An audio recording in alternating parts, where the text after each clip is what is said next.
monter les marches.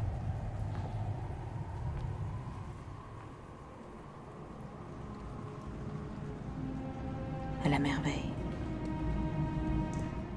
Welcome back to the Pinedo Brothers podcast. I'm JP. My brother Peter, again, is not able to join us. He's out learning how to serve our country a little better at bulk. But we have a great special guest that I'll introduce here in just a second. Before I do, I wanted to announce that PinedoBrothers.com is live. We've got a lot of great things on there.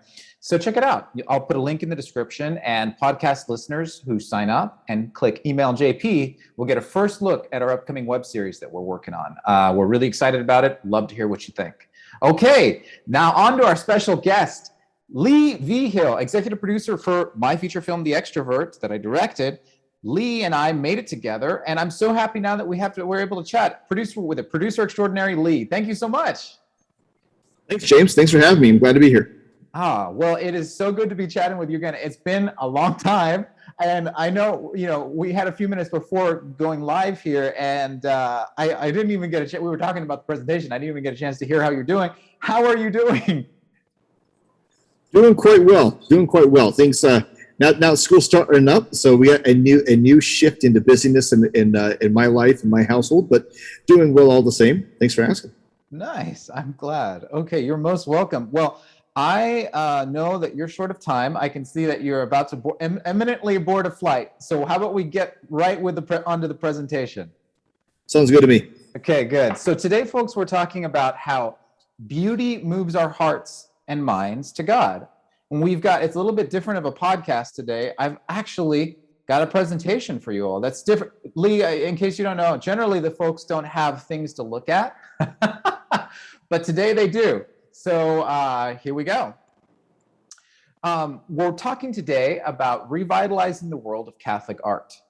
This is a point that's very close to Peter and I, and Lee as well, because we're storytellers, we're artists. We come into this world with this rich tradition of Catholic supremacy in art, where you look at the cathedrals, look at the sacred music, look at the sacred sculptures and paintings.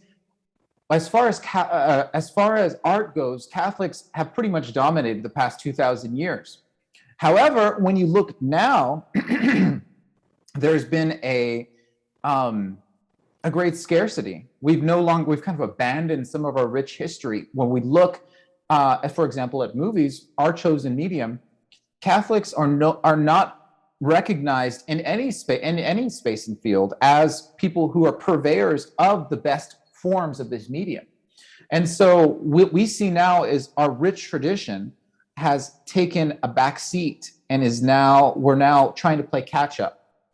But that's not good enough for Peter and I, or for Lee, I imagine. I think we're trying now to become the leaders again, to become at the forefront. We're trying to revitalize the world of Catholic art. We say that with every podcast. And this presentation will be specifically geared to that. All right, so speakers, again, we've already introduced ourselves. You all know me, I'm JP, James Pinedo. Lee and I formed a production company together, Fontos Film. I'm a filmmaker alongside with my brother, Peter. And if you want to find out more about us, check out PinedoBrothers.com, like I said. Lee is executive director of Fontos Film and the executive producer of The Extrovert, like I said, producer extraordinaire. Okay, a quick disclaimer. We are not experts in church architecture. We're not experts. We're not musicians. We're not composers. Lee and I are storytellers. We work pretty exclusively in the field of film. So we're filmmaker storytellers. And we're here to present a very broad overview of aesthetics, the history of cathedrals, all with the idea of looking for beauty and defining what it is, why it's important, and how we can become the leaders in purveying art, purveying beauty, and expressing it to the whole world.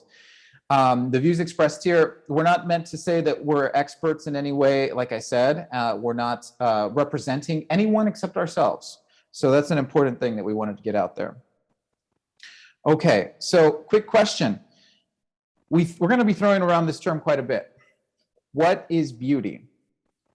And it's important to define our terms.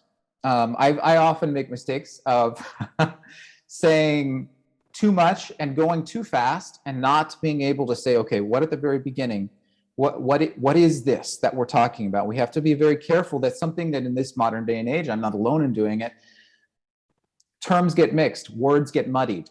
So I wanted to answer that question. I want to answer that question by talking about this picture that you guys are looking at right now. This is Sainte-Chapelle in Paris, France. And this is a remarkable place. The picture doesn't do it justice, but hopefully you get some idea of what it is. I was shooting in France, and one of the places we needed to photograph was Sainte-Chapelle. And when you go inside, they're very smart. They're storytellers. The people that I guess curate or take care of this place, this chapel, are storytellers. They have everyone enter through the basement, basically. And the basement is gorgeous. It's got a gorgeous church, chapel with many statues. It's very embellished, but it's still the basement. And there's this little narrow staircase that you walk up. And you go up into the staircase, and then you see colored light. It's something that you're not able to imagine unless you're actually there. But once you're there, your imagination changes because you're affected in such a way that you didn't imagine there was a place like this, where the building is almost entirely constructed of glass. And you can see how the ceilings vault up, all with the idea of taking you to heaven. This is supposed to be a bit of a foretaste of paradise. Now, we can talk a lot more about it later, more about what the little aspects of buildings like this. This is a type of Gothic cathedral. Now, we'll be talking quite a bit about Gothic cathedrals, and more to come, like I said, on that. But the idea that we see here is that this gives us some sort of knowledge of the afterlife, of that which is supernatural. And it's not something that's simply Christian. It's an idea that is very human. It's rooted in the great cultures of the past, like the Romans or the Greeks. Here, this is the Greek temple in Athens, the Acropolis of Athens. And this is, of course, where they would offer their pagan sacrifices. It's actually a gorgeous building, something that is now crumbling into ruins, but you can see it represents that which they saw as the highest. They were able to offer that onto that which was beyond their understanding. And so the building needed to be built with that idea in mind. You see, it's the high point of the city. I wanted to recommend a book here, Dietrich von Hildebrand's Aesthetics. I've only read volume 1. I hear volume 2 is even more difficult, but volume 1 is difficult, but also illuminating. He has an interesting quote in it that I wanted to read here at this point. Beauty is of fundamental importance for the human person. Beauty is a reflection of God, a reflection of his own infinite beauty, a genuine value, something that is important in itself, something that praises God. So we asked earlier, what is beauty? It is that which is a reflection of the Creator. It's a reflection of that which is from beyond our understanding. Hildebrand himself, who wrote that line, was someone who fled the Nazis and came to America through many a peril and adventure. I've spoken about him in prior podcasts, not well enough. But something that he saw, that he found, he wrote Aesthetics at the end of his life. And the idea of capturing beauty into a book and codifying it is something that he didn't feel up to, this giant of a mind, until the end of his life. And aesthetics is the study of what beauty is. So when he wrote Aesthetics, he was trying to figure out what beauty was. And he describes, in his words, it is that which is central to human happiness. The idea that a pursuit of beauty is a central tenet of finding what is happy, what will make you truly happy. I'll take a pause here. Lee, do you have any insights so far? Yeah, just one of the things that comes to mind as you were sharing that about the Acropolis and other early Christian architecture is that it did just that. It raises the eyes to God. One thing that did make me smile as you were talking about as some of these older cathedrals, churches, you go through a basement of sorts, right? I've had the privilege and the blessing to be able to go on a few different pilgrimages, so I know exactly what you're talking about. Certainly, mostly in Europe, where you mentioned that we're storytellers. Well, I find myself a character, kind of going through this little journey, right, and not knowing what's to come, but to be able to understand and kind of get into that stage of that joy, that jubilation, and that awe and wonder of what that final surprise is, to be able to see such magnificence. Mm-hmm. And I love how you mentioned that you find yourself a character. That's another aspect of beauty, and this will never be this will never be an all-encompassing list. That we're hoping to give a working definition here, but another aspect of beauty, which speaks to how you find yourself a character in the story, is it's humiliating in almost the best way. When you find yourself face to face with something that you don't understand, but you recognize it floors you. You recognize it as something that is of value, of import. It's humiliating, but it's in the best way. It's not humiliating in a way where you feel lower. You realize that there is that which is beyond you, that's greater. And we'll even talk more about how that humiliation is actually a revelation of our own self-worth. It's a transformative experience. It allows us to be able to imagine beyond what we imagined prior to experiencing it. So if I live all my life in a hut that has gray walls and low ceilings, it's hard for me to be able to imagine something like this cathedral, like my ability to envision grandness, to envision that which is beyond us, is limited by my experience. Now, obviously, there are gifted artists and people with gifted imaginations everywhere. Maybe it's possible to be able to imagine a cathedral if you live in a hut, but most of us wouldn't be able to do that. I wouldn't be able to do that. It would be a little bit like Michael Scott saying, I imagined a unicorn, or I imagined a horse with a horn on it, and it was a unicorn. Well, that also could be a nightmare. This is an ability to see that which is good, and it is a shatter point of being able to see that which is true about ourselves and about the world around us. I think we can maybe experience a little bit more about that in a clip that I'd like to play. This is a film I watched recently. I admit I didn't watch it when it came out, although I wish I had. A film by the director Terrence Malick, who is always wrestling with the great questions in life, with varying degrees of success. This one, I would say he succeeds quite a bit. It's called A Hidden Life. We'll play the trailer and we can analyze it a bit more afterwards. Remember the day when we first met? You were shy like now. I remember that motorcycle, my best dress.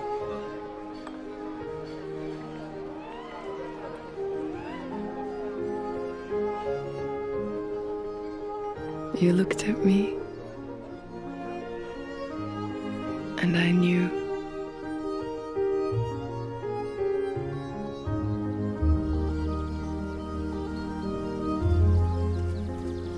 How simple life was then.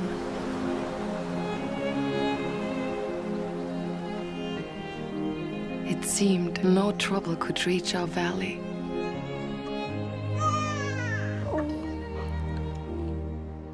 We lived above the clouds.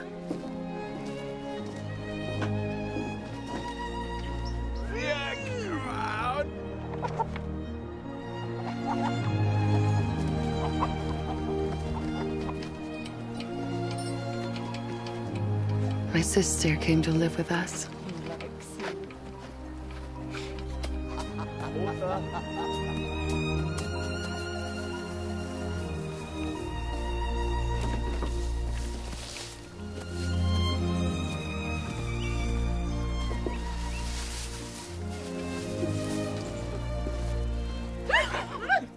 I apologize. I realize that is not the trailer, obviously. That is one of my favorite scenes from it.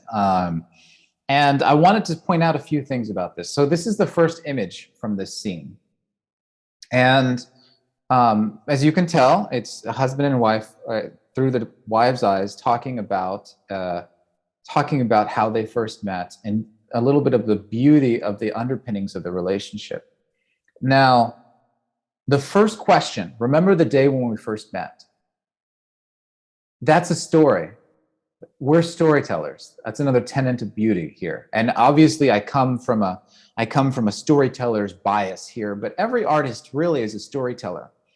And when we're talking about sharing some experience, when we're talking about reminiscing in any way, if we focus on that which was good, that which we recognize as an objective gift that has been given to us, we focus on a beautiful aspect. We focus on beauty. So something about A Hidden Life, especially in this scene, it's a story that is beautiful, that is focused upon. And it's a very simple thing. That's another thing about beauty, is it oftentimes is found in the simplest of ways. It doesn't mean that it's bare, that it's devoid of color. Obviously, you can tell that that's incredibly colorful. Another point that I wanted to make, just from a pure filmmaking perspective, almost every shot in that montage, in that scene that we played, was facing the light. Facing the light source. Look at this little image here. It's facing a light source. That's different from how films are generally shot, especially young filmmakers. When we're starting out, we're told to place the key light, the main source of light, close to the camera. That's not what Malik does here. Almost every shot, he's facing light. That's something that's important about the arts that we're going to be looking at, that we're studying, and it's shown here in this film. If we are facing the light, and we're facing that which is above us, that which is greater than what we are able to understand, we're facing God. And that's another tenet of beauty. That's another aspect of it. We're looking at God through our efforts. We're searching to find him. Another thing that I wanted to note, she says she's wearing her best dress. And we won't go too far into this, but that line, she's wearing her best dress, is incredibly important. We're talking about something, is it a grand dress? No. Is it something that is of expensive material? No. It's the best that she has. That makes it more worthwhile than most people can say, than most people can wear, because that which is your best is hallowed, is made special because it is your best. That's a very important point. I want to move on, but Lee, did you have other insights either on that scene or on this movie? Yeah, on this scene, one of the things that you had mentioned that really stuck out to me, and I agree, in that I think what Malik does here is, in this scene, it's beautifully normal. The color is nice. Her best dress. It's a very subdued lifestyle, void of extravagance, and in there you still find the beauty that her recounting of how they met. And the joy that they have as a married couple that we see in this clip is beauty. It's undeniable. It doesn't have to be over the top, sometimes like what we see now. It's beautifully normal. Yeah, the beauty of the everyday life. I wanted to also come back to that idea of the best dress. We'll come back to the beauty of the everyday life, Lee, but just going on that which is the best that we have. This is a painting by Mariotto Albertinelli. It's the sacrifice of Cain and Abel. So here we see on the left, we see Abel. He is the son that's the farmer. He's there. So we have two brothers here from the biblical story of Cain and Abel, and there's a lot to learn from it, especially about art and about beauty. Cain is on the right. He is giving his sacrifice. I'm sorry, I'm getting this backwards. Cain is the farmer. Abel is the sheep herder. Abel is giving his sacrifice, and it is accepted by God. You can see the smoke rises, and God is accepting it as seen by how the flame is burning. Cain, his sacrifice is not accepted. Abel gives what is his best. Cain gives out of the surplus. He gives that which he can afford to lose. And God does not bless his sacrifice. And of course, he becomes bitter. And there's a rift between him and his brother. And he slays his brother. He kills his brother. It's a tragic story. But in this story, we're understanding a deep truth. God blesses us when we give him our best.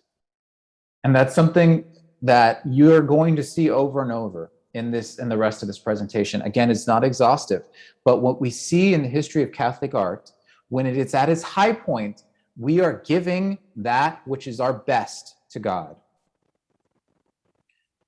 And do not diminish the idea that God blesses what is our best, because it shows a truth. Okay, beauty doesn't reveal a truth about God as much as it reveals a truth about us. If we give what is our best and God accepts it and finds it fitting, like the story of Cain and Abel, it affirms our own worth. We're not saying so much, God doesn't need to be told that he's worth it, but we constantly need to be told that we are worth God. We are worth God's attention. And if we give that what is our best and we say, look, this is all I can give you. I'm giving you everything, my all, and God blesses and says that it is good, then that's a way of saying that we are good. That's incredibly important. It changes any type of idea that we're trivial, that we're nothing. And we see that a lot today in our day-to-day life. We're told that our existence is meaningless. That's the despair of our age. And young people today are always hit with despair. But if you're able to give that what is your best and find that it is worthwhile, that it is good, then any type of triviality in your life disappears. That's a little bit of the understanding of the story. And that's why the story is so important, because we're important. And that's what the story is informing us. We are important and worthwhile. Another quote from the Bible, and this will lead us as we jump forward into Catholic art, because our understanding as Catholics is always rooted in the Bible. It's rooted in tradition. It's rooted in what came before us. And so the quote is, "There was nothing in the temple that was not covered with gold. The whole altar of the oracle he covered also with gold." 1 Kings chapter 6, verse 22. So Solomon was the son of David, who was the king that brought Israel peace and prosperity. And Solomon made Israel rich beyond anything they imagined.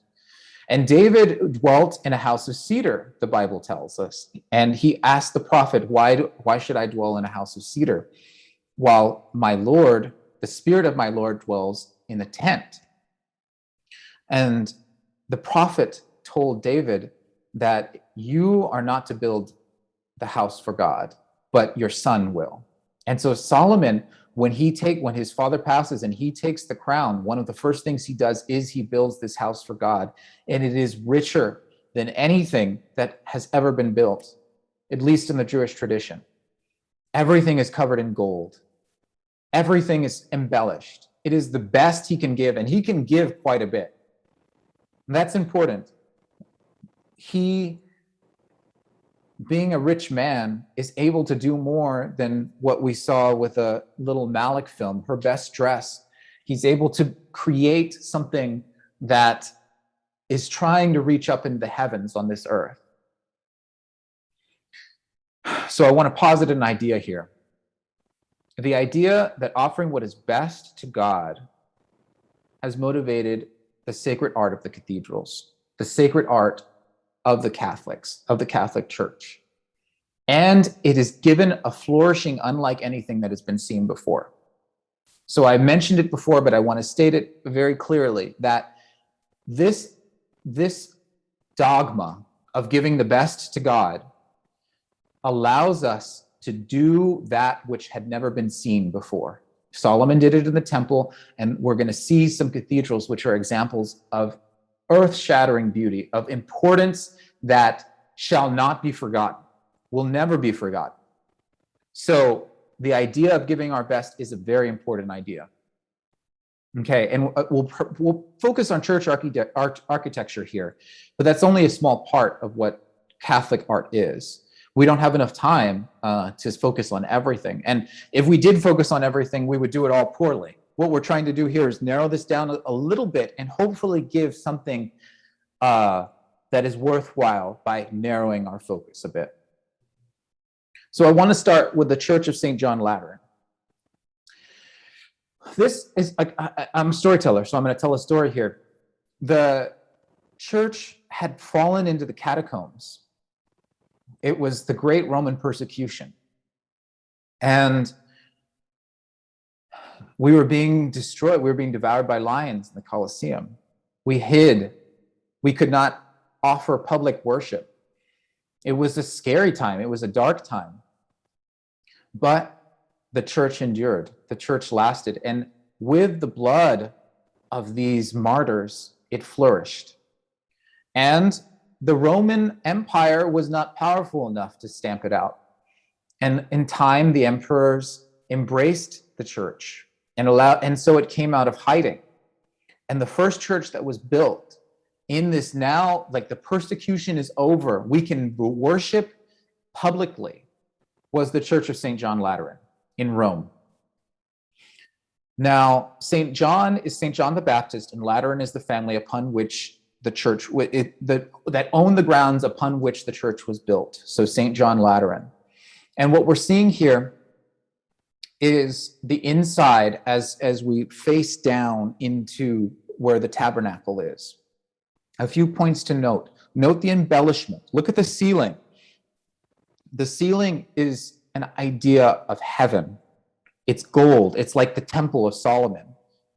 Everything that you see up there is gold.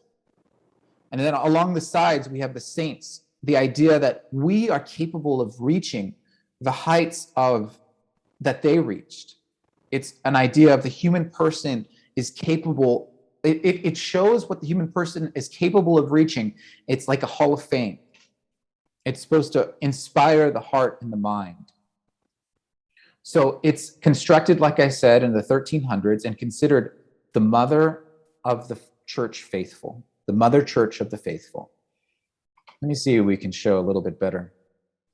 So an important thing to note here. So this is St. John Lateran.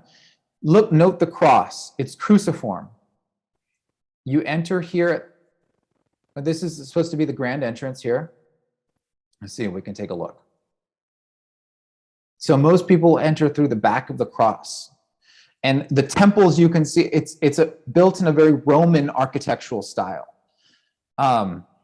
which you see the columns that are going up as symbols of strength, the curved windows, this idea of being able to look out and see that which is great. And when you enter it,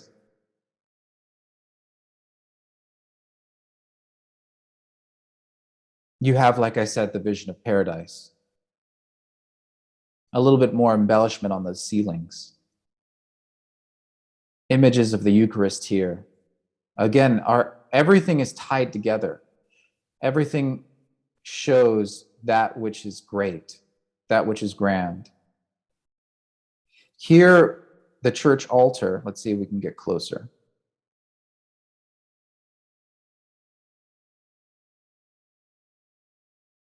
So underneath are the catacombs. We've risen out of the catacombs here. It was burned, this church was burned and looted many times, but we always rebuilt it. Look at the embellishments here, the paintings. We've given everything we can. And on this altar here, it is tradition that only the Pope can celebrate Mass. Again, it's the idea that tradition, we are always creating in union with tradition. We're not usurping it. Jesus says, I've not come to destroy the law, but fulfill it. When we build a church, we're not trying to destroy that what's come with the past. We live in union with it. Again, another thing to note here, that we're facing towards the east. This church is built so that we look towards the east. That's ad orientem. That's towards Calvary. The Mass, which is the central, remember we saw the images of the Eucharist on the ceiling. The Mass is always revolving around the central point of history, Calvary, where Jesus made the ultimate sacrifice that redeemed the world. When we celebrate Mass, at least what we used to do, is we were always making sure we're facing towards Calvary and we face the altar together with the priest. And now that has been shifted a little bit. We can talk a little bit about that later. And we mentioned it in greater length when we talked about the Tridentine Rite, Peter and I. You can take a look at that. What is the Old Catholic Mass, if you want to hear more about that. But the idea of focusing on the Eucharist is not a new idea. It's a very old one. And you see that here. One last thing, under this altar, they have a fragment of the Last Supper.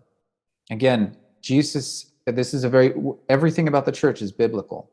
When we celebrate the Eucharist, we're doing as Jesus said at the Last Supper. And the symbolism of that, you see the fragment of the table from the Last Supper, where Jesus gave us that mandate as Catholics to go forward and to do as he did, to offer in his name. So we have that underneath. So that's the Church of St. John Lateran. Obviously, there's a much more we can say, but let's move on. Chartres Cathedral. We're jumping forward almost 1,000 years. This was completed in 1220. And this is important. That date is important because something that some arguments against the cathedral might say are, and I'm curious to get Lee's opinion here. Something that you could say is, well, we're more along the spirituality of St. Francis, which is bare, is minimum. And the Chartres Cathedral, it's something that this grand, it's not my spirituality. Have you heard things like that, Lee? I have, indeed. And while it's true, and while I think there is continuous transformation as humanity continues to evolve, I do think that, styles and reflections of culture take shape. And I don't think that it necessarily diminishes anything, but I think it just takes the beauty in a different form. But as what we see here in Chartres Cathedral and others, they still lead our eyes to God and to the heavens. Mm-hmm, mm-hmm, mm-hmm. Absolutely. And I like how you said how the different ideas of the time shape the art that's created. Because that's why I made a big point of saying this was completed in 1220. St. Francis was alive in 1220. The ideas that you see in this cathedral are the ideas that permeated St. Francis as well. Now, St. Francis was in Assisi. This is just north of Paris in Chartres, but the ideas of the time are the same. So St. Francis is, his dogma, his embellishment is found in the magnificence here of this facade, of this church facade. Now you can see how the spires are different. They were able to do more. They started 100 years before, and by the time they were finished with one spire and started on the second, they're able to accomplish more. And so instead of making it uniform, they said, no, we're going to make what is best. And so they go out to do it. That's why it's different. It's that idea of what is the best that we have. Let's do that. Let's go inside it. And the first thing that people see when they come in, there's a labyrinth that's etched into the ground. Again, our ideas of Catholics are always imbued in signs and symbols, things that we cannot understand fully. And the labyrinth is showing how in our life our goal is to make it to God, is to make it to the center. God is the center. And it's difficult. As you walk through the labyrinth, it's difficult to find the center, but God is found there. It's worth endeavoring. It's the first thing. And then we look up and we see heaven. At this point, think about St. John Lateran and then think about here. This is 1,000 years later, and we're able to do more, and we do more. The ceilings stretch up, they point upwards towards heaven. Our hearts and our minds are raised to God in a way that we can't do in other places. It's beyond our abilities. Let's move a little closer. Again, then we have the altar, the center. It's cruciform. You can see how the wings reach out to the sides. And here's another big point of Gothic architecture. Because of innovations in art and architecture, we're able to no longer need solid walls. We can create magnificent stained glass windows thousands of feet in the air, or hundreds of feet in the air, and fill them with colored light, just like at Sainte-Chapelle. Sainte-Chapelle was built later than Chartres Cathedral, but I would posit that this is the high point. This is something that had not been seen then and has not been seen since. There are many churches in its style, but the high point is here, Chartres Cathedral. Let's get a little closer. There's the main altar. Now, something you'll see, there are many side altars. It used to be in the days prior to Vatican II, there would be side masses going on. You still see it in some of these old churches, that there's many masses going on at once, and the main sacrifice is going on the main altar. Let's see if we can get let's see if we get behind the main altar. Okay, there's that stained glass window is quite famous. It shows a story in and of itself. That's something we can't dive into because I know, Lee, you got to board a flight and we need to get moving, but that's something that everything here is a story. Everything here is a symbol. Now, on that note, I'm looking at the time and we'll have to move on. You could make many a class on just Chartres Cathedral, but the high point of Catholic art in art church architecture is found in it. So it's worth spending some time. We'll come back to it at a different time.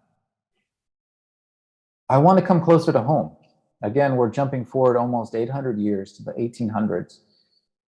And in Texas, we see something that's rising up the late 1800s, early 1900s. We have German and Czech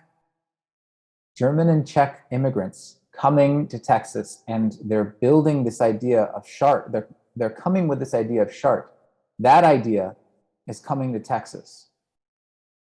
And what do? They give what is their best. They don't have the abilities to create a Chartres Cathedral, but you're going to see, look at the windows the ceiling is embellished. It's blue. It's heaven. You're looking up at the heavens and the stars are in it, the presence of stars in it. The blue also is a symbol of Mary covering the faithful. This is the Church of St. Mary's in Praha. Incidentally, that's where my grandmother was baptized. She's a little Czech immigrant, and she's baptized here at the Church of St. Mary's. And that's the idea that was continuing on. The 1800s, the late 1800s, early 1900s, that idea of that which is best is still present. Let's see. Here's another example. There's many of the painted churches in Texas that you can see. Again, you see it's in cruciform style. The wings are smaller, but it's still present. You see the cross. The altar has embellishments, the best that you can do. The ceiling, again, is heaven, looking up to the heavens, with the vaulted ceilings pointed upward, and paint art on the ceilings wherever it can be found. Wherever it can be placed is art. That's the same idea here. Now, something happened, unfortunately. The 60s happened.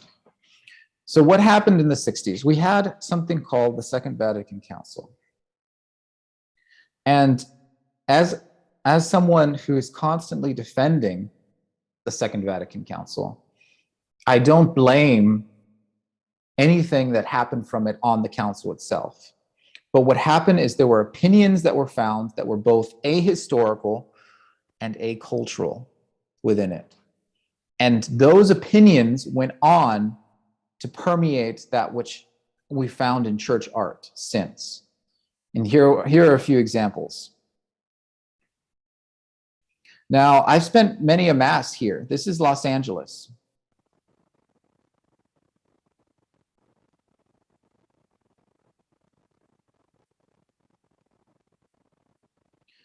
Los Angeles, completed in 2002, is the Cathedral of Our Lady of the Angels.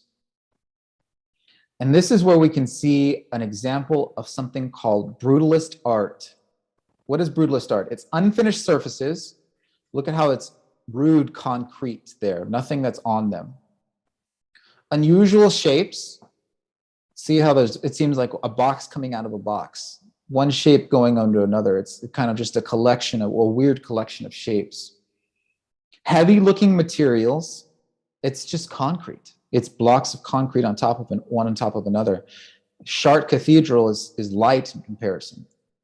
Straight lines. Again, you see straight lines, no curves there. Very few curves, if any.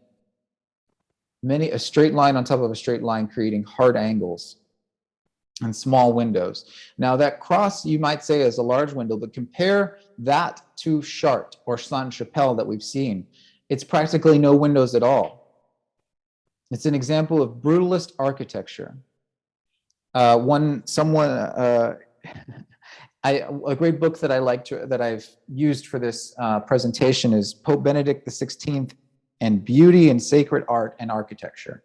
I know I'm very small, but I put it up. I think a line that I used from there, which I think is very fitting for this cathedral, is it has all the charm of a fridge. And actually, it looks a little bit like a fridge, don't you think, Lee? I think I've seen some fridges that look similar to this. So that is an example here of brutalist architecture. And this is post-60s what we have. And this is the Cathedral of Our Lady of the Angels. I'm sorry, not Our Cathedral of the Lady of the Angels, but the Cathedral Basilica Menor Nossa Senhora de la Gloria in Brazil. It's the tallest church in South America. And really, I think that's all I want to say about it. The Church of the Holy Cross in Jylland, Denmark, completed in 2008. This has a pretty interesting style here, and that's what it is. It gives us an idea of fashion, which is not what we see in earlier churches. It wasn't a fashion, the Gothic architecture, but this is an idea of fashion that we see here, something that's passing and transitory. Another example here, completed in 2007. San Giovanni Church in Pergola, Italy. The idea that I see here is democracy, equality. Things are level, straight lines, a little bit of brutalist art there, but things are straight. We don't raise our hearts to anything beyond ourselves, at least in the architecture here. A few side-by-side. James, go ahead. One thought that comes to mind too, that it just immediately comes to mind, is the lack of windows. Where can one look up to the heavens or for allow to that light to shine? Certainly there's no stained glass, nothing that's depicting the stories through the light that shines through the stained glass. Just a void. Yeah. If I'm a storyteller and I look at this, I want to blow my brains out or beat my head against the wall here. There's nothing that I can latch onto and say, here's a story here. It looks more like a sanitarium where you go for the insane. And maybe that's what we are now. Maybe we are the insane. That's what's left of the church. Something that I posited earlier, Lee, in an earlier podcast is we've driven out the artists from our churches because there's no place for them. And this idea, the artists cannot survive in something like this. Our blood would be on the walls. So a little bit of comparison here. On the left, we see the facade of the Church of the Most Holy Trinity in Vienna, Austria, completed in 1976. Again, brutalist architecture. On the right, we see the facade of Chartres Cathedral. We saw that earlier. Completed, like I said, 1252. What they do, what do they say about the difference of the human person? Let's think about that for a second. On the right, we see that which pointed toward the heavens. There's the light of the windows, the pattern of the windows. We see that there's meaning, that there's worth, there's value in the human person that witnesses it. If that's the representation of the best that we have, then we are worth something. If we look on the left, we see a weird amalgamation of blocks. Brutalism is an idea that we are nothing, that we are worth nothing, our lives signified nothing. Maybe they're full of, Shakespeare says, sound and fury, but in the end, signifying nothing. They fall apart with one pull of a block. They're gone.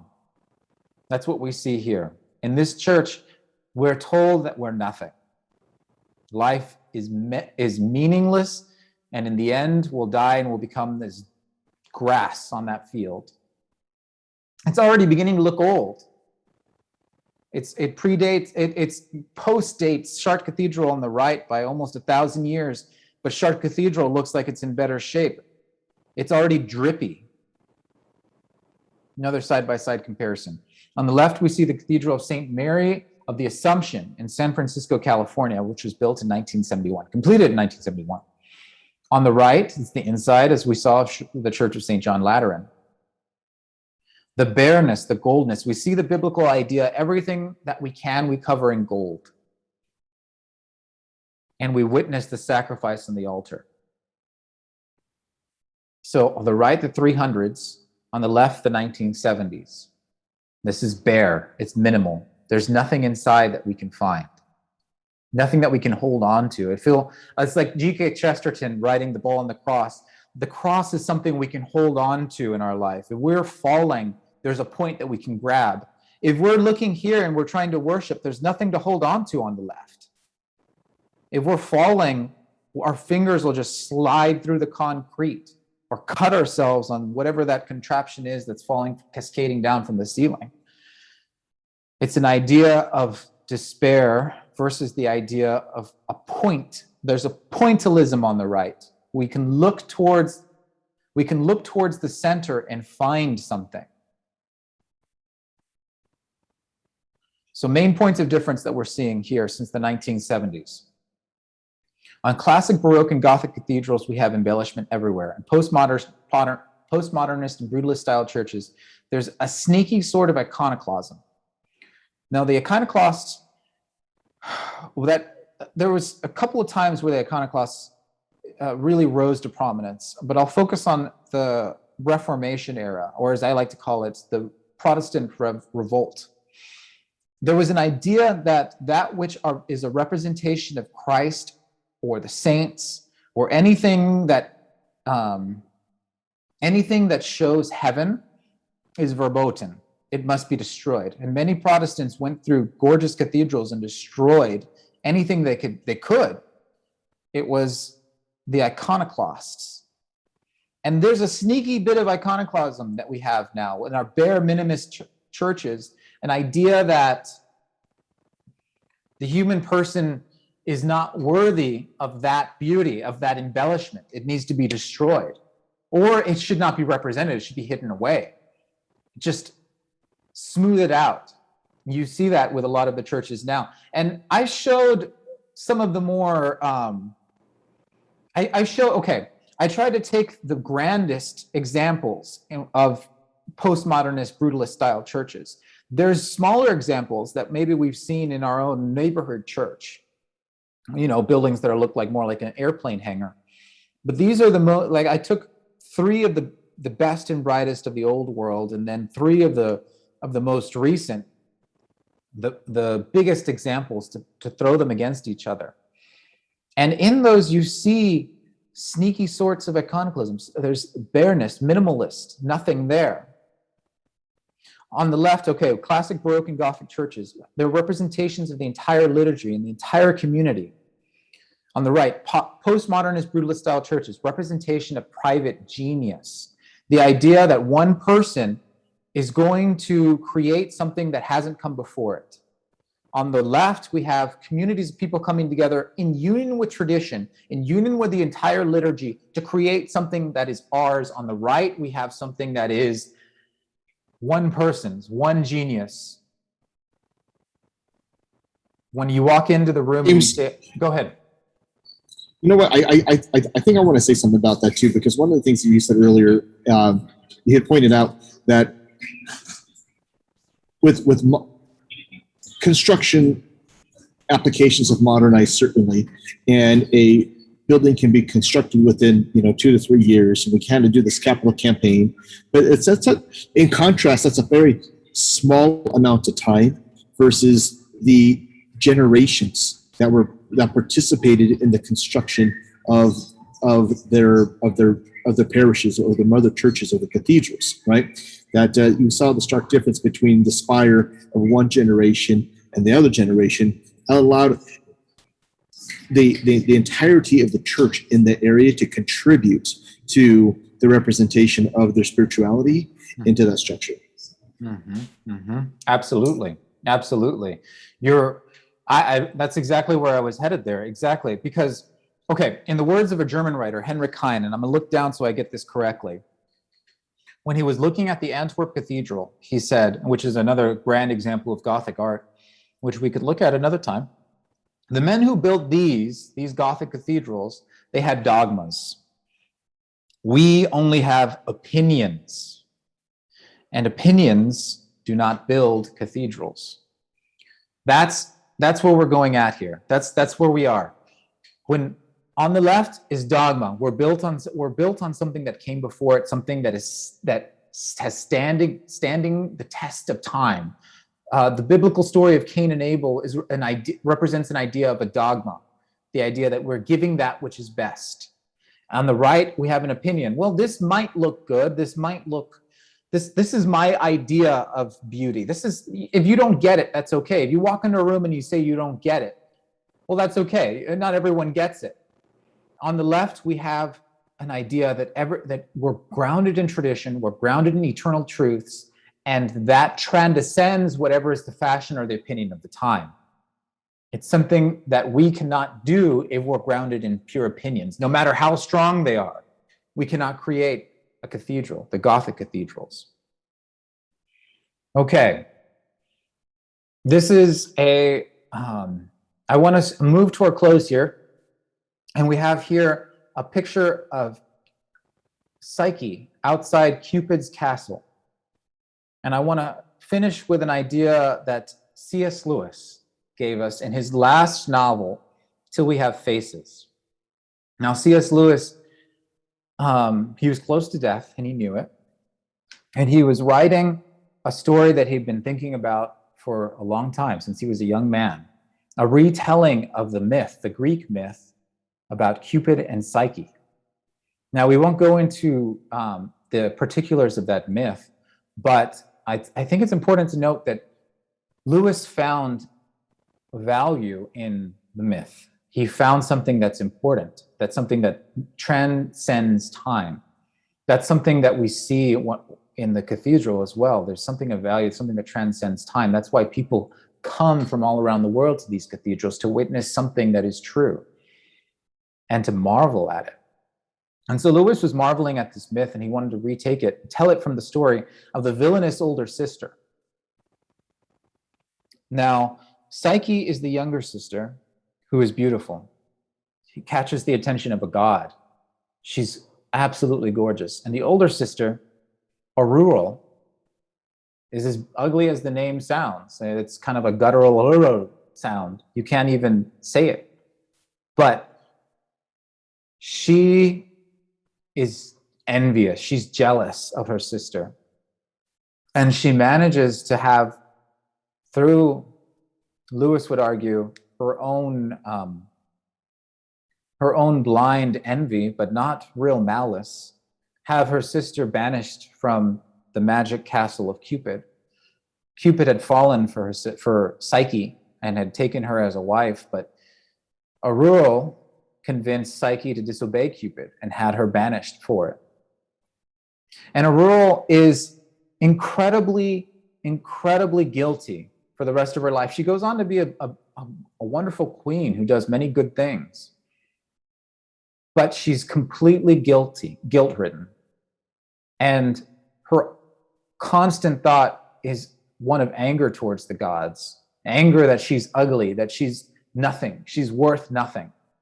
And when Psyche is banished by Cupid to wander the world, Aurora is also given, for her part in Psyche's disobedience, a sentence. And it says, "You too shall be Psyche." That's her sentence. And it seems like a terrible thing to her at first. But not until the end of the life, as Lewis told us, does she understand that it's not a sentence, but a mercy. You too will be Psyche is saying that you too will be as gorgeous as the bride of a god.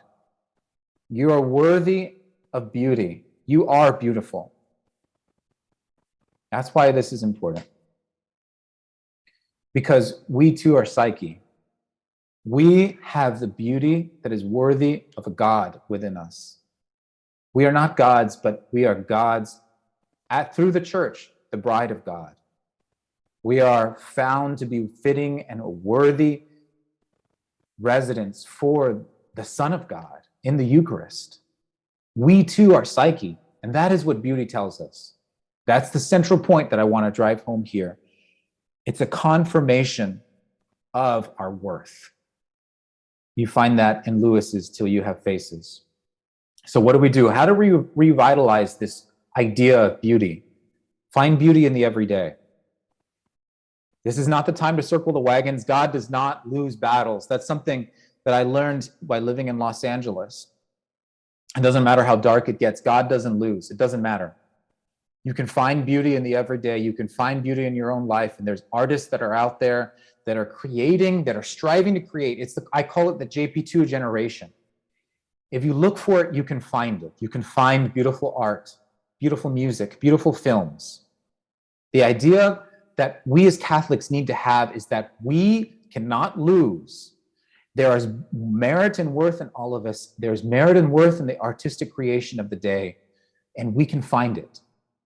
Take a page out of Jordan Peterson's book. Perhaps look for how you can make one room in your house as beautiful as possible. Maybe that's the room you can pray in.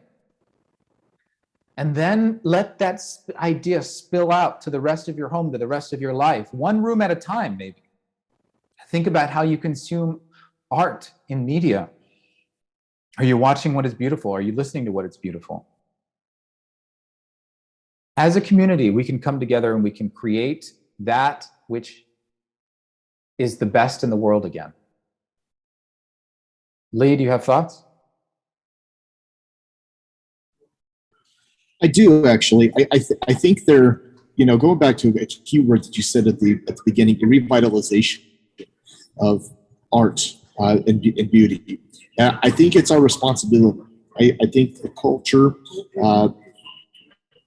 oftentimes does not make it easy for us to be able to do so, because it requires us a certain level of boldness now to create the arts that we are inspired to do. But I think it's incumbent on us and the responsibility of the church, of the laity, to support one another, to cultivate our own talents that we've been blessed with, and to use that as an opportunity to evangelize.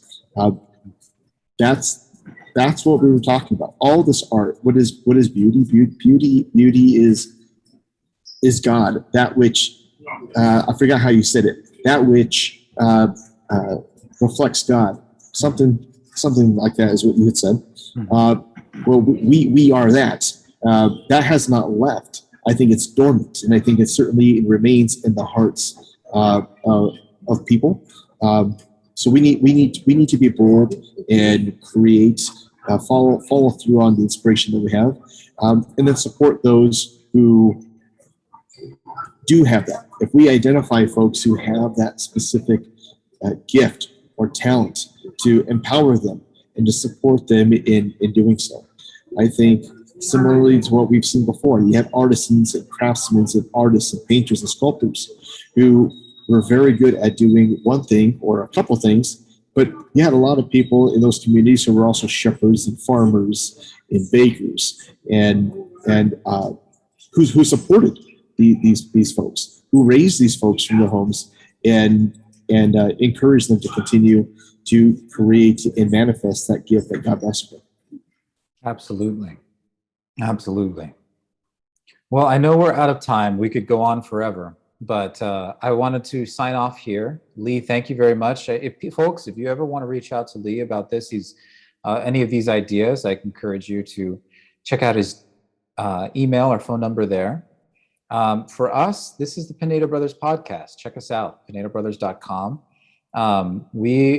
If you have any thoughts about any of this, we'd love to hear it. So reach out to us there. We'd love to touch base. In the meanwhile, Lee, thank you very much for joining. Thanks for having me, James. Appreciate it. Thank you for listening to this episode of the Pinedo Brothers podcast. We hope you enjoyed it, and if so, please consider subscribing, and commenting below. That really helps. This episode was edited and recorded by me, JP. Makeup was done by no one, if you couldn't tell. The Pinedo Brothers are Catholic filmmaking brothers working to revitalize the world of Catholic art through film.